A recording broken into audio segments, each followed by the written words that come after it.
안녕하세요. 삶에서 가장 값진 것은 인연이라고 생각하며 살아가고 있는 40대 남자입니다.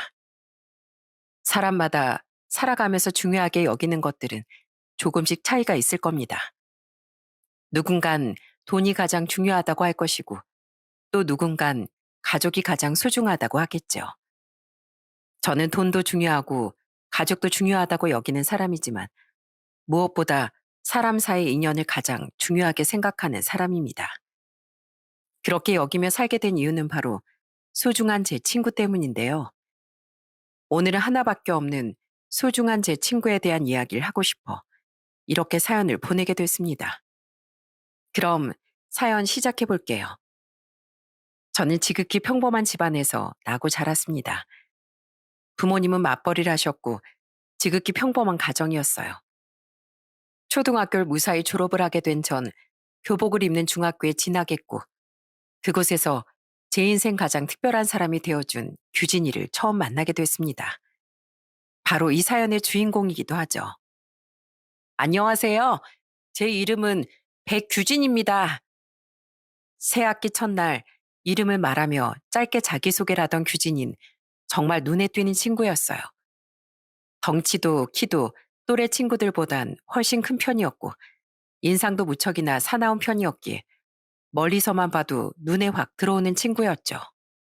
저는 입학을 하자마자 마음 맞는 친구들을 사귀었는데 규진인 학기가 시작한 지 일주일이 지나고 한 달이 지나도 쭉 혼자였습니다.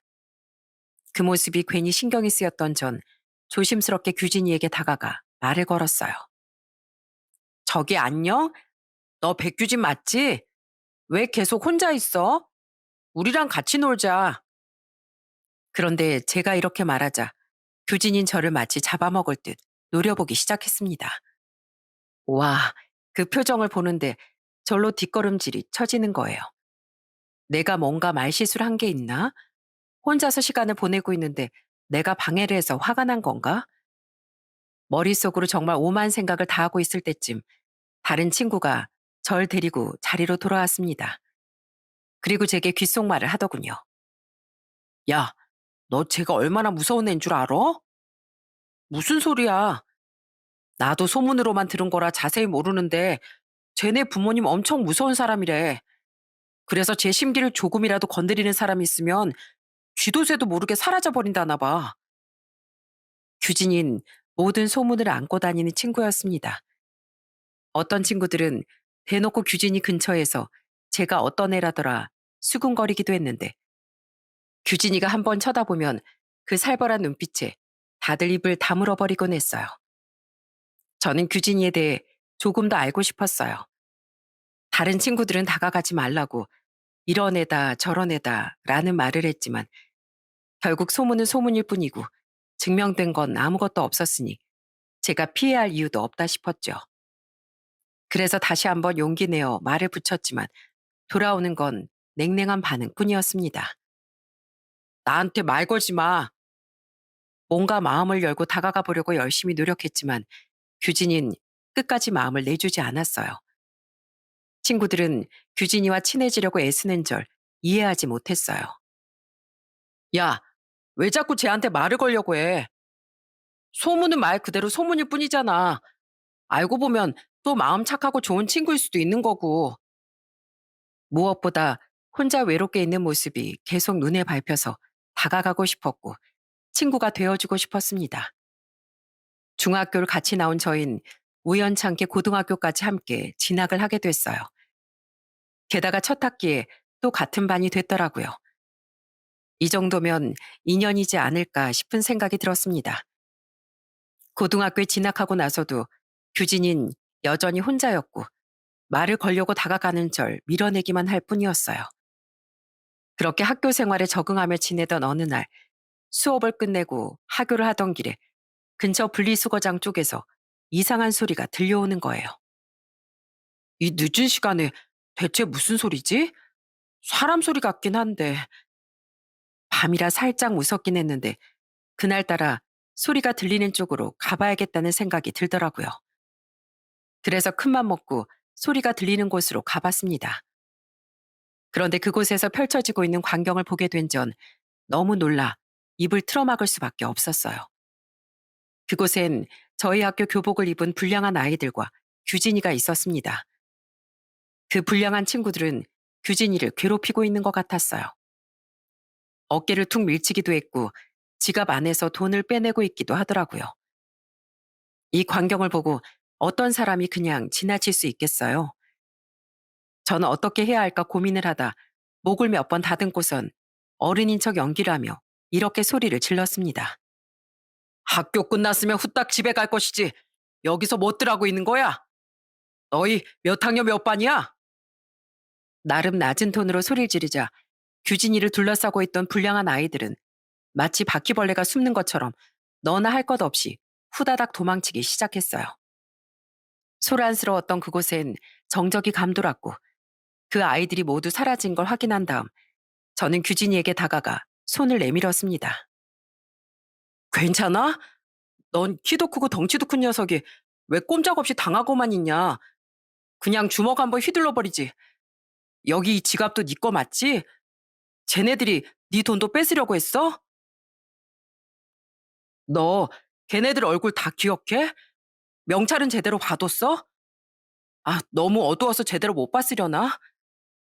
제 물음에 규진인 아무런 대답도 하지 않은 채 한참 동안 제 얼굴을 쳐다보기만 했습니다. 그러더니 저한테 이렇게 물어보더라고요. 너 중학교 때부터 지금까지 나한테 왜 이렇게 친절하게 대해줘? 넌 내가 무섭지도 않아? 그냥 네가 계속 혼자 있길래 다가가서 친해지고 싶었어. 그리고 네가 왜 무서워? 네가 나한테 뭐 한 게 있어야 무서워하든지 말든지 하지. 제가 이렇게 말하니 규진인 잠시 한 대 얻어맞은 듯한 표정을 짓더니 제게 이렇게 대답했습니다. 그렇게 말해준 사람은 네가 처음이야. 나 원래 남한테 고맙다는 말도 잘 안 하는 사람인데 너한테는 꼭 해야 할 것 같네. 고맙다 도와줘서. 나한테 고마우면 내 부탁 하나만 들어주라. 그렇게 어려운 거 아니야. 네가 충분히 들어줄 수 있는 부탁이야. 어때? 들어줄 수 있어? 말해봐. 뭔데? 이제부터 너 나랑 친구하자.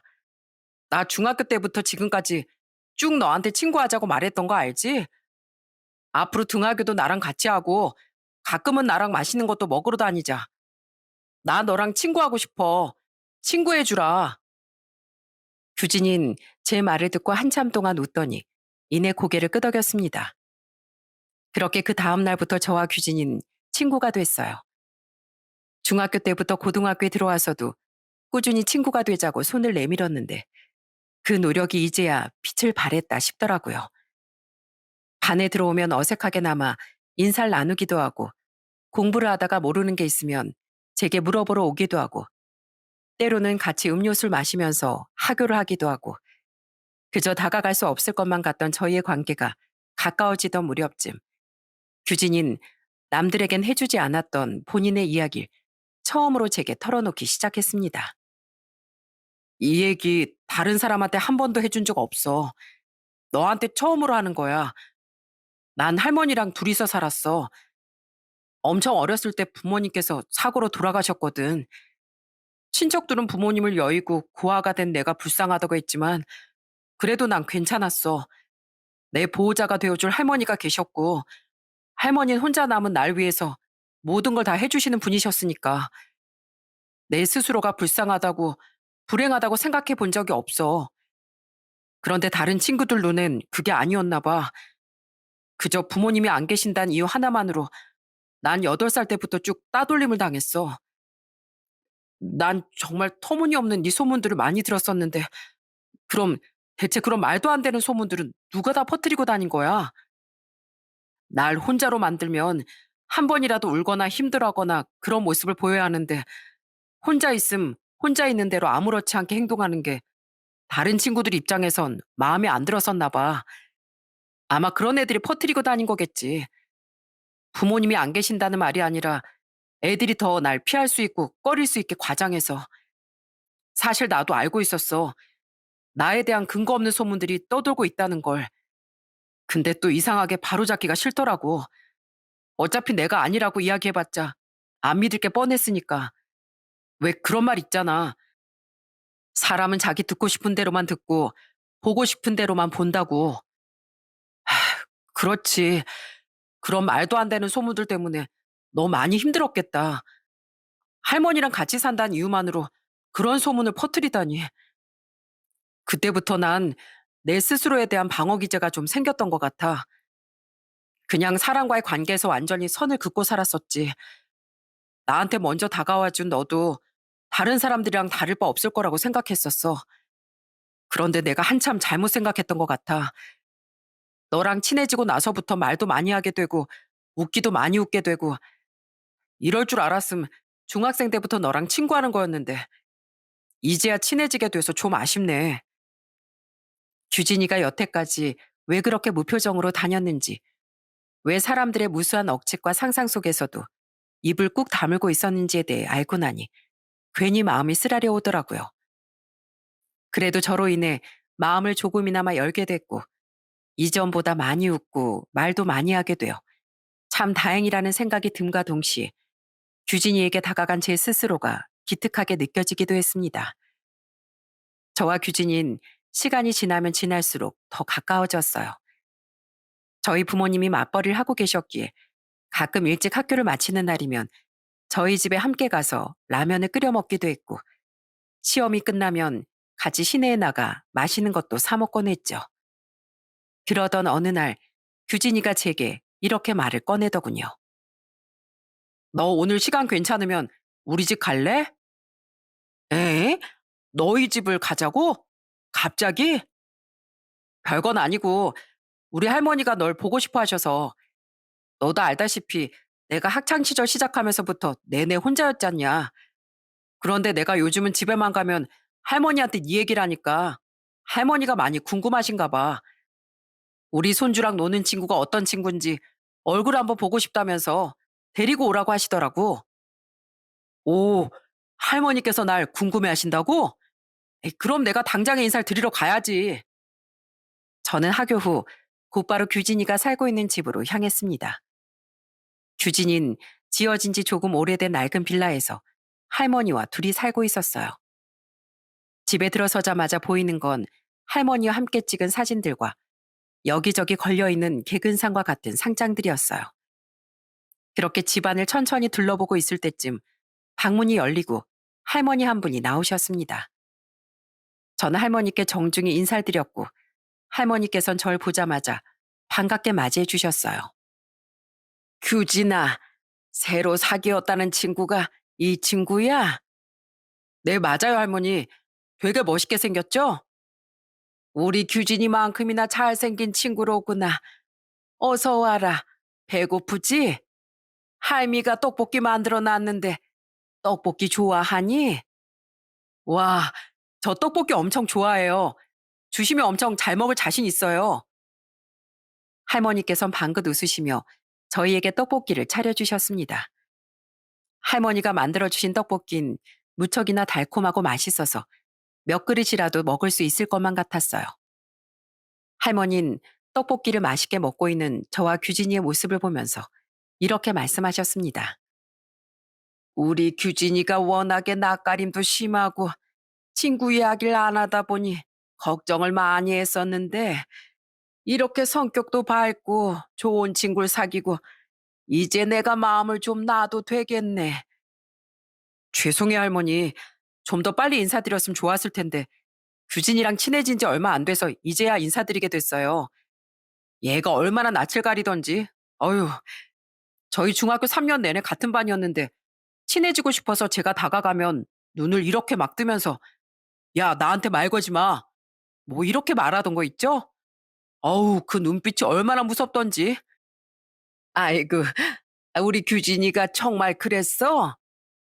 할머니, 얘가 하는 말 믿지 마세요. 얘 순 뻥쟁이니까. 새삼 신기하다는 생각이 들었습니다. 그렇게나 저를 밀어내고 또 밀어내던 규진이와 어떤 계기로 이렇게 친해져서 규진이네 집에서 할머니가 만들어주신 떡볶이를 먹고 있다는 것이. 그리고 또 한 번 깨달았어요. 소문이라는 건 자세한 내막을 알기 전까지 절대로 믿으면 안 된다는 것을 말이죠. 과연 내가 얘랑 가까워질 수 있을까 싶을 정도로 제게 곁을 내어주지 않던 규진인 어느덧 저의 가장 친한 친구가 됐습니다.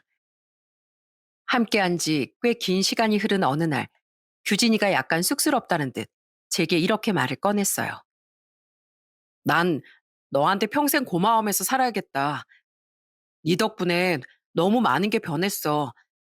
내 성격도 그렇지만 제일 큰 변화는 우리 할머니께서 이제 날 보면 항상 웃으신다는 거. 맨날 나 보면 불쌍한 우리 강아지, 이 할미가 떠나고 나면 혼자 남는데 널 두고 어떻게 내가 눈을 감을까. 이렇게 말씀하셨었는데 이제 이런 말씀도 안 하시고 내 옆에 네가 있어서 안심이라고 하시더라. 나도 사실 너한테 고마워. 사실 난 부모님이 두 분 다 계셔도 맞벌이셔서 가족이랑 같이 보내는 시간이 정말 손에 꼽을 정도였거든. 너도 알겠지만 맨날 갈 때마다 우리 집 텅 비어 있었잖아. 이젠 뭐 빈집이 적응이 됐지만 그런 날 있지? 엄청 힘들고 우울하고 지치고 그런 날. 그런 날엔 좀 외롭다 싶은 생각이 들었었는데 너랑 친해지고 난 뒤로부턴 그런 생각이 안 들어. 내 주변엔 다른 친구들도 많았지만 정말 잘 통한다 싶을 정도로 잘 맞는 친구는 없었거든. 그리고 사실 혼자 있는 널 보면서 뭔가 친해지고 싶다 하는 마음에 다가갔던 것도 있었고. 그럼 우린 서로가 서로한테 고마운 존재인 거네. 앞으로 절대 떨어지면 안 되겠다. 그걸 말이라고 하냐? 내가 너랑 어떻게 친해졌는데. 우린 앞으로 허리가 굽어서 지팡이를 짚고 다닐 때까지 쭉 친구로 지내야 돼. 자, 새끼손가락 걸고 약속하자. 무슨 일이 있어도 서로의 옆을 떠나지 않기로. 규진인 제가 내민 손가락에 웃으며 본인의 손가락을 걸어줬고 도장까지 아주 야무지게 찍어줬습니다. 앞으로 살아가는 동안 이런 친구를 만날 수 있을까 싶을 정도로 규진인 저와 참 잘 맞는 친구였어요. 그렇게 저희가 소소한 추억을 나누며 함께 살아가고 있을 무렵 고등학교 3학년의 봄으로 접어들던 때 규진이 할머니께서 갑작스럽게 위암 말기 진단을 받으시게 됐습니다. 위암 말기라니 갑자기 그게 무슨 소리야? 얼마 전부터 계속 할머니가 배가 아프다고 하시고 음식을 드시면 토하시고 소화도 잘 안 된다고 하시길래 배탈이라도 단단히 나신 건가 싶어서 병원에 모시고 가서 검사를 받았었는데 위암 말기라고 하시더라고. 이 정도면 짧게는 한 달, 길면 3개월 예상한다는데 나 진짜 꿈꾸고 있는 줄 알았어. 어떻게 이럴 수가 있어? 건강하시던 할머니가 갑자기 위암 말기, 길어야 3개월밖에 못 사신다니. 준기야, 나 이제 어떡하냐? 나 아직 할머니한테 못 해드린 게 진짜 너무 많은데 제대로 효도도 한 번 못 했는데 이대로 할머니 돌아가시면 나 이젠 어떻게 살아? 처음 보는 규진이의 눈물에 전 아무것도 할 수 있는 게 없었습니다. 머릿속이 배지장처럼 새하얘지는 것 같았죠. 저는 그 소식을 듣고 난 이후부터 거의 매일같이 규진이네 할머니가 입원해 계시는 병원으로 찾아갔습니다. 할머니는 일반적인 치료를 할 수가 없는 상황이라 호스피스 병원에 계셨는데 항상 제가 찾아갈 때마다 활짝 웃으며 저를 반겨주셨어요. 할머니, 오늘은 컨디션 좀 어떠세요? 컨디션이야 항상 좋지. 우리 준기를 보니까 더 좋아지려고 하네. 저도요, 할머니. 오늘 비도 오고 그래서 몸도 무겁고 기분도 울적했었는데 할머니 웃는 얼굴 보니까 행복해졌어요. 아이고, 우리 준기 말 한마디를 해도 어쩜 이렇게 예쁘게 앓고. 할머니께서 항상 이렇게 활짝 웃으시는 모습을 보면서 저는 속으로 바랬습니다. 할머니께 기적이 찾아와서 정해진 시간을 넘어 규진이가 결혼을 하고 손자를 낳고 행복하게 사는 것까지 볼 수 있게 해달라고 말이죠. 하지만 시간이 흐르면 흐를수록 할머니의 상태는 더욱 나빠져만 가고 있었습니다. 의식이 또렷한 날보단 흐린 날들이 많았고 눈도 제대로 뜨지 못할 정도로 힘들어 하시던 날도 있었어요. 그 모습을 볼 때마다 규진인 어린애처럼 제 어깨에 얼굴을 묻고 울곤 했습니다. 할머니 의식이 또렷하든 선명하든 상관없이 저는 항상 할머니를 찾아뵀어요. 그런데 어느 날은 또렷한 의식으로 저를 앉아서 환히 웃으며 맞이해 주시는 겁니다. 저는 그 모습을 보고 깜짝 놀라 할머니께 달려갔어요. 할머니, 좀 괜찮으세요? 요 근래 계속 누워만 계셔서 걱정했어요. 오늘은 기분이 너무 좋아. 정신도 또렷하고 세상이 아주 밝게 보이는 기분이야. 아휴, 정말 다행이에요, 할머니. 규진이가 걱정을 많이 했었는데. 규진인 자나깨나 내 걱정밖에 안 하는 녀석이지. 준기야, 이 헬미가 너한테 뭐 하나만 부탁을 좀 해도 괜찮을까? 네, 뭐든 말씀하세요, 할머니. 이 헬미가 저 멀리 먼 곳으로 떠나고 나면 네가 우리 규진이 좀 잘 보살펴줘. 우리 규진이 덩치도 산만하고 키도 크고 인상이 사나워도 속마음은 정말 여린 아이야.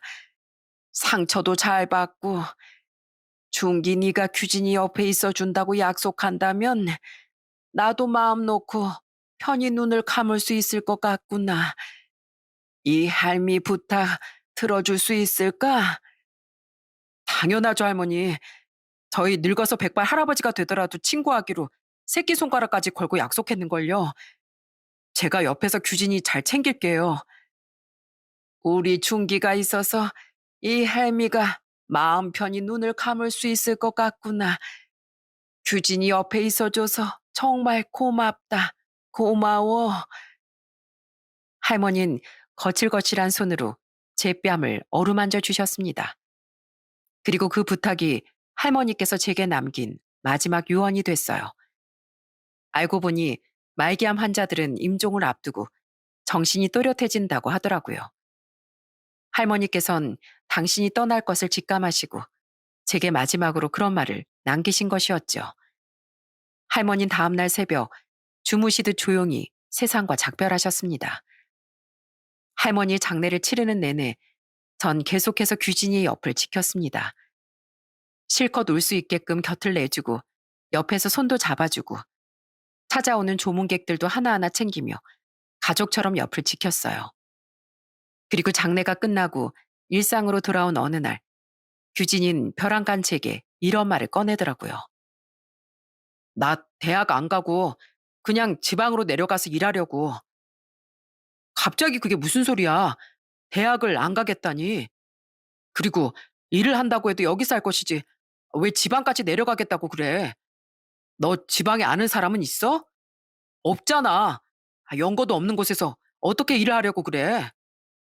처음엔 그냥 하늘에 계신 할머니가 슬퍼하실 거니까 조금만 울다가 다시 아무렇지 않게 지내자. 아무 일도 없었다는 듯이 그렇게 지내자 했었는데 정말 상상 이상으로 그게 정말 힘든 일이더라. 사랑하는 가족을 떠나보내고 아무렇지 않게 사는 사람들 속을 뒤집어 까보면 다 까맣게 썩어 들어가 있을 것 같다는 생각을 처음으로 해봤어. 그래, 부모님을 보낸 건 네가 엄청 어린 시절이었으니까 당연히 기억이 안 날 테고 실질적인 이별은 이번이 처음일 텐데 당연히 힘들 수밖에 없지. 그래도 시간이 지나면 조금씩 괜찮아질 텐데 난 괜찮아질 자신이 없어. 아무리 너랑 같이 있는다고 해도 할머니에 대한 기억은 시간이 지날수록 점점 더 선명해져가만 갈 거야. 그래서 내린 결정이야.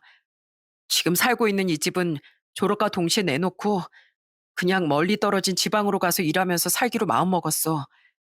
물론 처음엔 힘들겠지.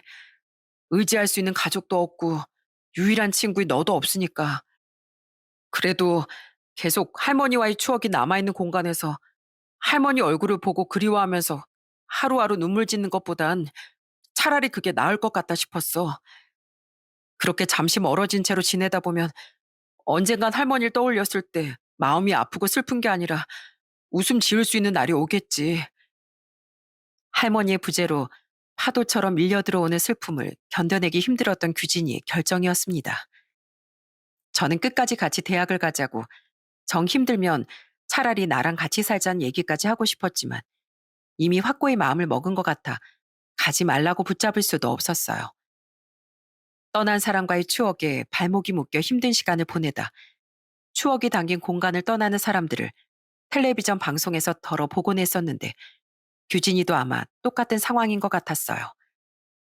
저는 수능을 치고서 원하는 대학에 합격을 했고 규진이도 지방에 있는 어떤 건축 현장에서 일을 하라는 연락을 받았다고 하더라고요. 할머니와 살던 집을 내놓고 미리 받은 보증금으로 지방의 작은 원룸까지 구했고 말입니다. 걱정은 됐지만 그래도 규진인 잘 해낼 수 있을 거라 믿었어요. 그리고 졸업을 하던 날 저는 쪽지에 메일 주소와 전화번호를 적어 규진이의 손에 쥐어줬습니다. 여기 내 메일 주소랑 우리 집 전화번호야. 보고 싶을 때마다 메일로 안부도 주고받고 전화도 하고 그러면서 지내자. 무슨 일이 있어도 연락 끊지 않기로 약속해. 꼭 연락해야 한다. 알겠지? 알겠어, 준기야. 나중에 내려가면 꼭 연락할게. 그래, 나중엔 서울도 꼭 놀러 오고. 그리고 이것도 받아가. 저는 규진이에게 하얀 봉투 한 장을 내밀었습니다. 규진인 그 안에 들어있는 걸 보고서 그대로 다시 제게 돌려줬어요. 뭐 하는 거야? 돈을 왜 줘? 나 용돈 받잖아. 그거 3개월 동안 안 쓰고 모은 거야. 얼마 안 되는 돈이지만 그래도 이걸로 내려가면 밥도 사 먹고 필요한 것도 사 쓰고 해. 돌려줄 생각 하지 말고. 규진인 끝까지 그 돈을 받지 않으려고 했지만 저는 계속해서 주머니에 봉투를 넣어줬습니다. 결국 나중엔 돈을 받아줬고 제게 고맙다는 말 한마디를 남긴 채 지방으로 떠났습니다. 대학에 진학한 전 하루하루 정말 바쁘게 살아갔어요. 공부도 하고 아르바이트도 하고 가끔은 친구들과 어울려 놀기도 하면서 말이죠. 하지만 그 바쁜 틈에서도 혹시나 규진이가 연락을 하진 않을까 하며 매일같이 메일을 확인하고 집으로 걸려온 전화가 없었는지 확인했습니다.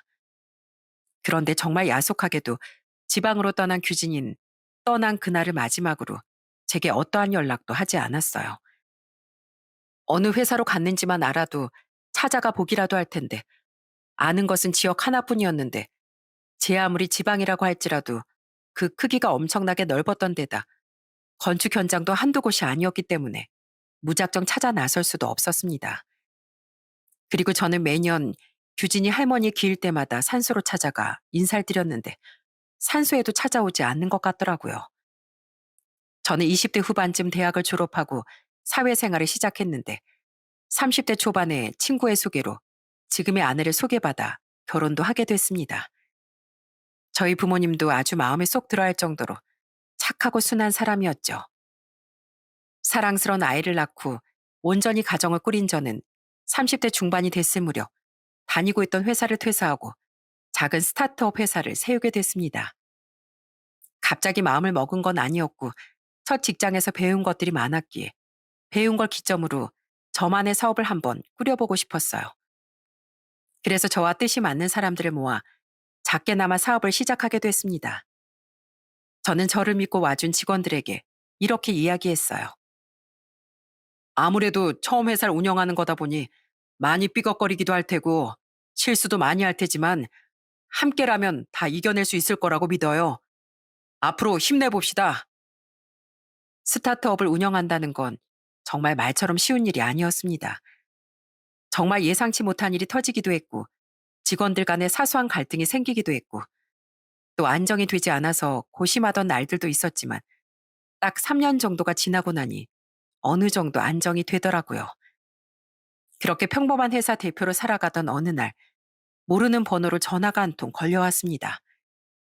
그런데 전 전화를 건 사람의 정체를 듣고 깜짝 놀랄 수밖에 없었어요. 누구, 누구시라고요? 준기야, 나야. 나 규진이야. 백규진. 혹시 내 목소리 까먹은 거 아니지? 전화를 건 사람은 바로 졸업 후부터 저와 연락이 끊겨버린 친구, 그토록 그리워했던 제 친구 규진이었습니다. 저는 너무 반갑기도 하고 당황스럽기도 한 마음에 수화기에다 대고 쉴 새 없이 말을 퍼부었어요. 내가 네 목소리를 어떻게 까먹을 수 있겠어? 말이 되는 소리를 좀 해. 백규진, 이게 몇 년 만이야? 그동안 잘 지냈어?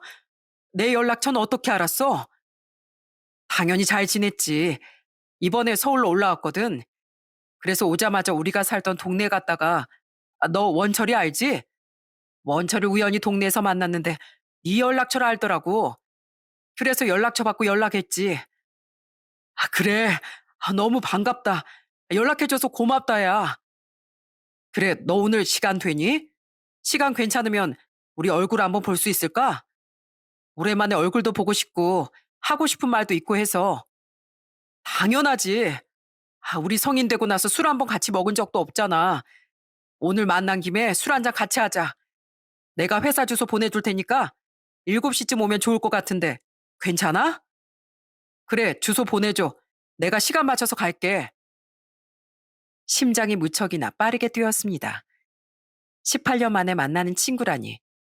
그 세월 동안 규진이가 어떻게 변해 있을지 무척이나 궁금하더라고요. 저는 저희 회사 주소를 규진이에게 보내줬고 저녁쯤 회사로 찾아온 규진이를 만날 수 있었습니다. 18년 동안 얼굴도 목소리도 못 보고 살았지만 저희는 서로를 한 번에 바로 알아볼 수 있었어요. 서로 반가움에 한참 동안 꼭 껴안고 있다 회사 앞에 있는 조그마한 포장마차 안으로 들어갔습니다. 더 비싸고 맛있는 걸 사주고 싶었는데 이게 제일 좋을 것 같다고 하더라고요. 저희는 안주에 간단하게 소주를 시켜 떨어져 있던 동안의 일들에 대해 얘기를 나눴습니다. 야, 너 그동안 나한테 왜 연락 한 통 없었어? 내가 네 연락을 얼마나 기다렸는 줄 알아? 그 당시에 지방에 도착해서 현장에서 일을 배웠었는데 정말 많이 힘든 거야. 한 번도 안 해본 일이다 보니까 적응도 안 되고 실수도 하고 아저씨들은 입도 험해서 나한테 막 욕을 하시는데 그게 나쁜 의미가 아니라는 걸 알면서도 괜히 상처가 되더라고.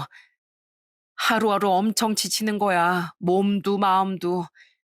사실 너한테 메일은 한번 쓰려고 한 적이 있었는데 쓰다 보니까 내용이 전부 다 힘들다, 괜히 왔다 이런 내용들밖에 없는 거야.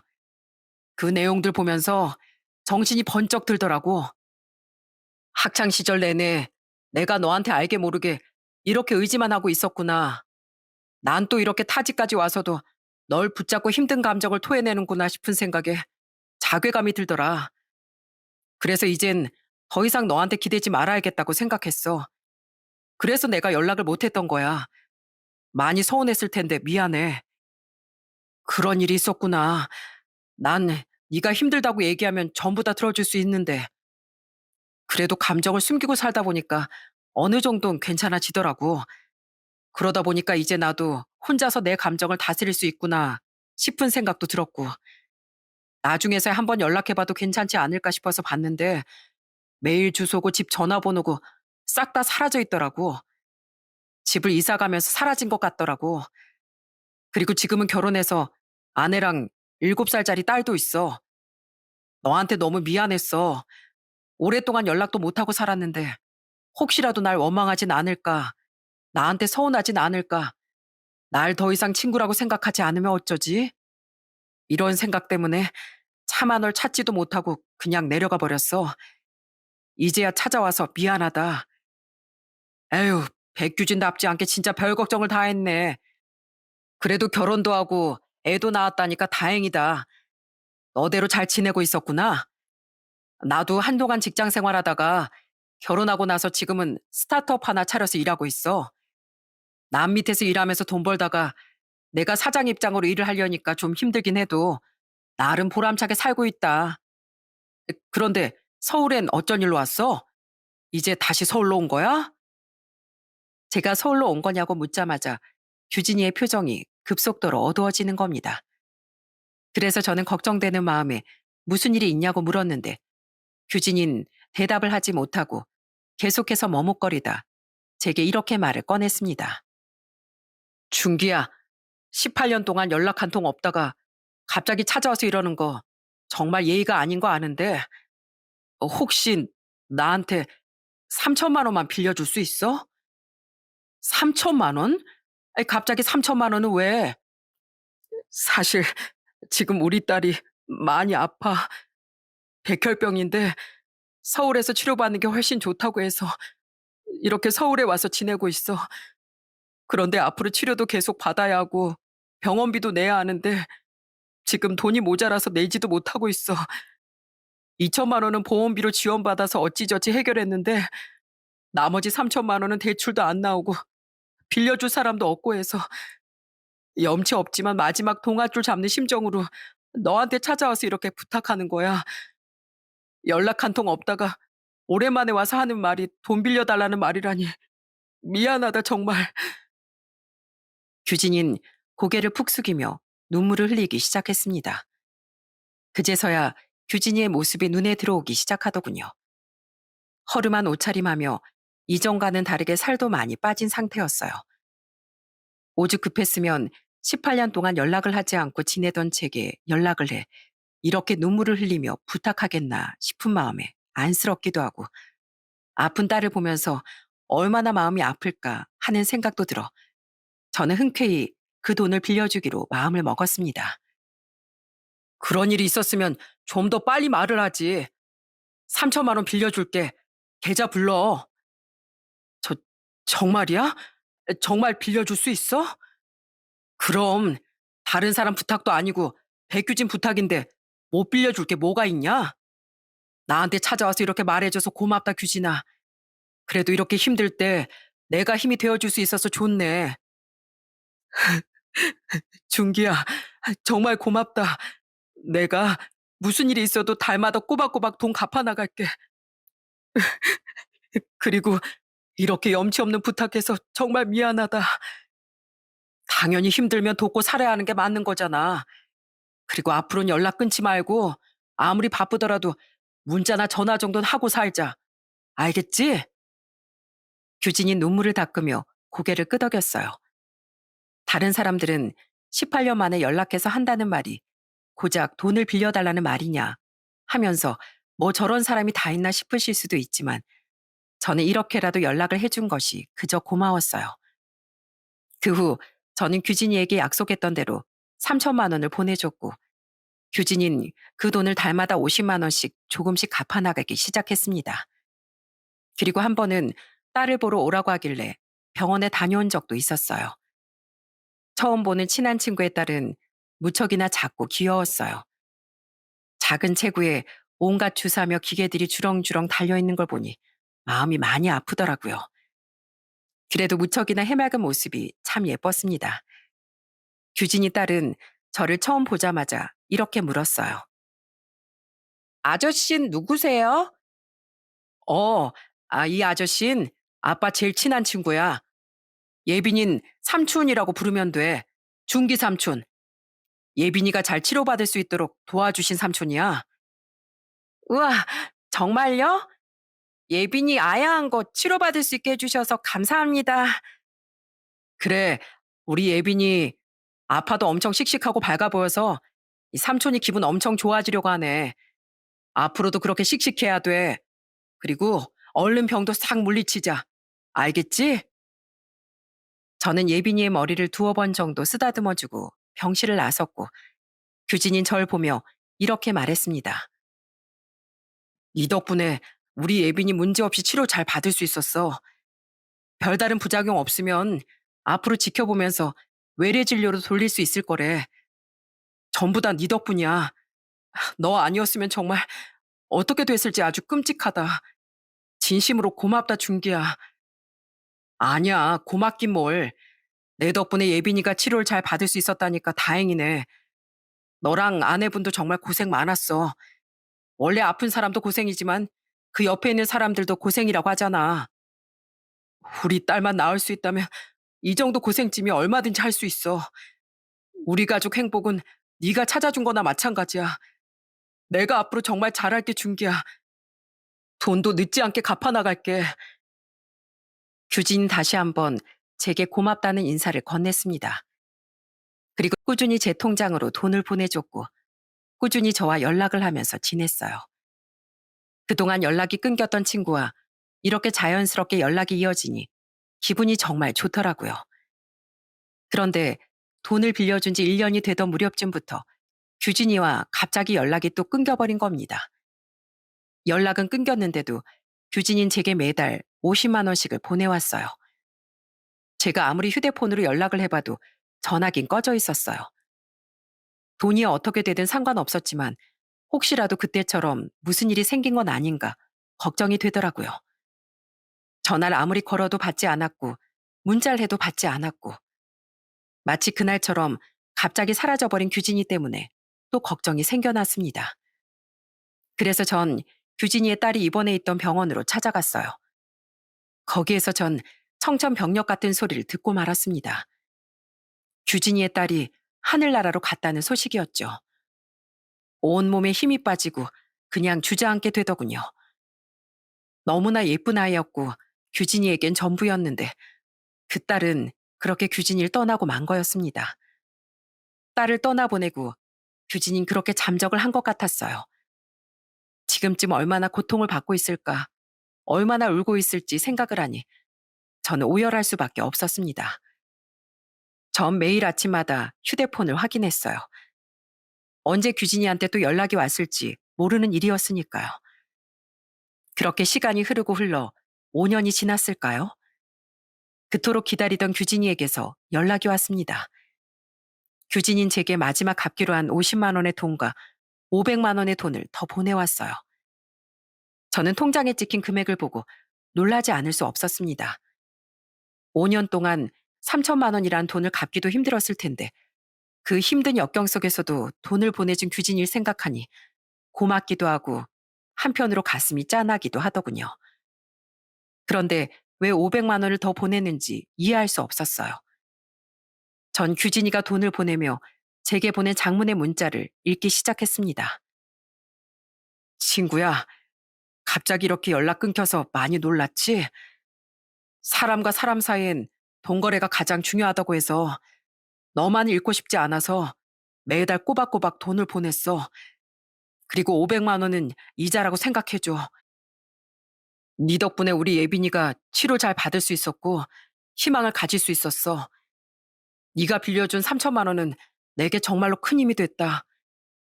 비록 내가 지금도 이렇게 힘들게 살고 있지만 그 은혜만은 갚고 싶었어. 그러니까 꼭 받아주길 바란다. 그리고 내가 갑자기 사라졌던 이유는 예빈이에게 백혈병이라는 악마가 다시 찾아왔거든. 암세포라는 게 정말 지독한 것 같더라. 재발될 거면 차라리 전이나 되지 말던가. 림프절이랑 임파선까지 전이가 됐다고 하더라고. 저는 마지막 문장에 한참을 머물렀습니다. 몇 년만 기다리면 완치가 될 거라며 환하게 웃어주던 그 모습이 눈에 선한데 재발이라니. 게다가 림프절과 임파선까지 전이가 됐다니. 얼마나 절망적이었을지 차마 그 감정이 상상조차 가질 않았어요. 겨우 감정을 다스린 전 남은 문자들을 천천히 읽어나갔습니다. 그래도 우리 예빈인 잘 견뎌줄 거라 생각했어. 한번 이겨낸 경험이 있으니까. 그런데 우리 딸은 제대로 된 치료를 시작하기도 전에 상태가 급격하게 악화되어서 저 하늘나라로 먼 소풍을 떠나버렸어. 그게 바로 얼마 전의 일이야. 어떤 일이 있든 간에 너한테 이야기를 했어야 하는 건데 18년 전 그때처럼 갑자기 연락을 뚝 끊어버려서 미안해. 그리고 고맙다 친구야. 그 문자는 거기에서 끝이 나 있었습니다. 저는 더 고민할 새도 없이 곧바로 규진이에게 전화를 걸었어요. 그동안은 전화를 걸어도 받지 않더니 이제는 전화를 받더라고요. 그래서 저는 곧바로 밖에서 잠깐 만나 이야기를 나누자고 한 다음 어느 선술집으로 향했습니다. 그동안 또 얼마나 마음고생을 많이 한 건지 볼이 아주 쏙 패여 있는 겁니다. 그 모습을 보고 괜히 울컥한 마음에 저는 규진이를 바라보며 이렇게 말했어요. 내가 저번부터 말했지? 힘든 일 있으면 나한테 무조건 전화하라고. 그런 일이 있었는데 왜 나한테 연락도 안 했어? 난 그것도 모르고 너한테 무슨 일 생겼을까 봐 얼마나 걱정했는지 알아? 그리고 예빈이 일은 난 이미 알고 있었어. 네가 하도 연락이 안 돼서 병원에 찾아갔었단 말이야. 너의 고통은 나의 고통이기도 해. 그럴 때일수록 이 친구랑 함께 나눌 생각을 해야지. 미안하다. 아무리 나이를 먹었어도 난 정말 겁쟁인가 봐. 네가 겁쟁이든 뭐든 나한테는 아무 상관없어. 돈은 안 갚아도 그만이었고. 근데 내가 속상했던 건 그렇게 힘든 일이 있었으면서 이전처럼 나한테 한마디 말도 없이 연락을 끊었다는 거야. 차라리 말이라도 했으면 찾아가서 내가 힘이라도 돼줬을 텐데. 많이 힘들었지? 어, 정말 많이 힘들더라. 누가 내 살을 도려내는 것 같은 기분이었어.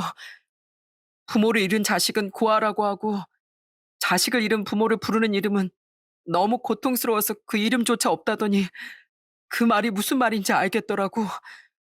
그렇지. 다른 사람들은 참척이라고 부른다더라. 그 통증이 말로 다 할 수 없는 고통이라고. 그러면 너 지금 일은 어떻게 하고 있어? 계속 집에만 있는 거야? 전국을 돌아다니며 공사 현장 다녔어. 와이프랑 함께 말이야. 와이프도 예빈이를 떠나보내고 우울증 때문에 많이 고생했거든. 정말 살고 싶지 않았어. 근데 어느 날에 예빈이가 내 꿈속에 나오더라고. 아빠 힘내라고. 하늘나라에서 예빈이가 응원한다고 말이야. 그래서 그때부터 와이프랑 같이 어떻게든 이겨내려고 노력했었어. 그렇게 일을 하다가 얼마 전에 다시 서울로 온 거야. 지금은 일자리 알아보고 있는 중이고. 그래? 그럼 차라리 잘 됐다. 너 당장 내일부터 우리 회사 와서 일해. 일은 배우면 되는 거고, 뭐 아직 규모가 크지 않은 회사지만 내가 사대 보험도 넣어주고 월급도 주고 할 거니까 무조건 내 옆에 있어. 무슨 3살 먹은 애도 아니고 내가 너 때문에 불안해서 일을 할 수가 없다, 야. 그러니까 내 옆에 꼭 붙어 있으라고. 와이프를 생각해서라도 언제까지 그렇게 막노동을 전전할 수 없잖아. 우리 다시 시작하자, 규진아. 난 너의 손을 잡아주고 싶어. 어때? 너도 내 손을 잡아줄래? 제가 그렇게 규진이에게 함께 일을 하자고 제안을 하자 규진인 고개를 숙이며 오열을 하기 시작했습니다. 아마도 저의 손길이 규진이에겐 그토록 기다렸던 따뜻한 손길이었을 겁니다. 규진이는 그동안에 겪은 고통, 역경, 서름, 그리고 그리움이 한순간에 폭발한 것만 같았어요. 인생에서 가장 힘들 때 중마고우가 내민 손길은 어떤 것보다 아름답다고 생각했습니다. 규진인 제 말을 듣더니 숨도 못 쉴 정도로 엉엉 오열했고 저는 그런 규진이를 꼭 안아주면서 울음을 그칠 때까지 달래줬습니다. 이렇게 친구가 힘들어하는 모습을 더는 보고 싶지 않았고 제 옆에 꼭 두고 챙겨주면서 힘이 되어주고 싶었어요. 그 후 규진인 저희 회사로 들어오게 됐습니다. 처음엔 일을 잘하지 못하니 허드렛 일을 하기 시작했어요. 청소며 책상 정리며 복사 프린트 등등 자기가 가장 먼저 할 수 있는 일을 찾아서 하기 시작했습니다. 심지어는 그러지 말라고 해도 직원들 커피까지 타주기까지 했으니까요. 규진아, 뭐하러 직원들 청소에 커피까지 타줘? 힘드니까 너 그러지 마. 아니야, 다들 열심히 일하고 있는데 내가 할 수 있는 건 해야지. 그래야 너도 직원들 눈치 안 볼 거 아니야. 그러니 일 배울 때까지 내가 하고 싶은 대로 하게 해줘. 알았어요, 대표님? 대표는 무슨... 규진인 회사에선 항상 제게 대표라고 부르며 열심히 일을 배우기 시작했어요. 그래서 그런지 몇 년이 지난 지금은 우리 회사에서 없어서는 안 될 직원이 됐답니다. 하루에 잠을 5시간만 자며 낮에는 회사를, 밤에는 학원을 다니더니 아주 실력 좋은 직원이 됐더라고요. 정말 일머리 하나는 끝내주더군요. 저는 하나를 가르쳐 줬을 뿐인데 열을 알고 알아서 일을 척척 해나가는 규진이 덕분에 저도 다른 직원들도 만족도가 아주 높았습니다. 그리고 지금은 회사가 잘 성장해서 이제는 직원 수가 20명 정도 되는 회사로 거듭났답니다. 그리고 저와 규진이가 친하게 지내고 있는 만큼 제 아내와 규진이 아내도 동갑내기라 무척 친하게 잘 지내고 있습니다. 그리고 지금 저희 부모님께선 정년 퇴직 후 집에서 노후를 보내고 계시는데요. 부모님이 여유를 찾으신 후에 비로소 규진이를 소개시켜드렸고 지금은 무슨 일이 있을 때마다 마치 규진이가 작은 아들이 된 것처럼 부모님께 살갑게 연락을 드리고 있답니다. 그리고 이제는 규진이 할머니 길마다 저 혼자가 아닌 저희들이 찾아가서 인사를 드리고 있어요. 할머니, 손주 들어왔어요. 저희 둘이 같이 붙어 있는 모습 정말 오랜만에 보시죠? 그동안 규진이가 얼마나 제 속을 썩혀놨는지 할머니 손자 걱정하느라고 제 수명이 10년 정도 줄어든 것 같아요. 그래도 지금은 아주 열심히 잘 살고 있으니 걱정 마시고 하늘에서 잘 지켜봐 주세요. 저는 그 시절 규진이에게 먼저 다가가 손을 내밀었던 걸 가장 잘한 일이라고 생각하며 살아가고 있습니다. 규진인 저희 가족 다음으로 소중한 사람이고 앞으로 세상을 떠나는 그날까지도 이 사실은 절대 변함없을 거예요. 여러분, 중마고우라는 뜻 아시죠? 대나무죽, 말마, 옛고, 버두. 어릴 때 가장 긴밀했던 친구라는 뜻이라는 걸 다들 아실 겁니다. 규진인 제게 그런 친구입니다. 전 규진이와 제 나이가 60이 됐어도 70이 넘었어도 과거를 회상하며 소주 한 잔 곁들이며 살고 싶어요. 아마 이 사연을 들으시는 분들도 중마고 한 명쯤은 있으실 겁니다. 구독자님들도 중마고우에게 전화해서 잘 지내고 있는지 안부를 한번 묻는 게 어떨까요? 아마 기다리고 있는 친구들이 있을지 모르니까요. 제 사연은 여기서 마치도록 하겠습니다. 앞으로 우울한 일 없이 행복한 꽃길만 걸어나갈 저희 우정을 이 사연을 봐주신 구독자분들께서 진심을 담아 응원해 주셨으면 좋겠습니다. 제 사연은 여기까지입니다. 끝까지 들어주셔서 진심으로 감사드립니다.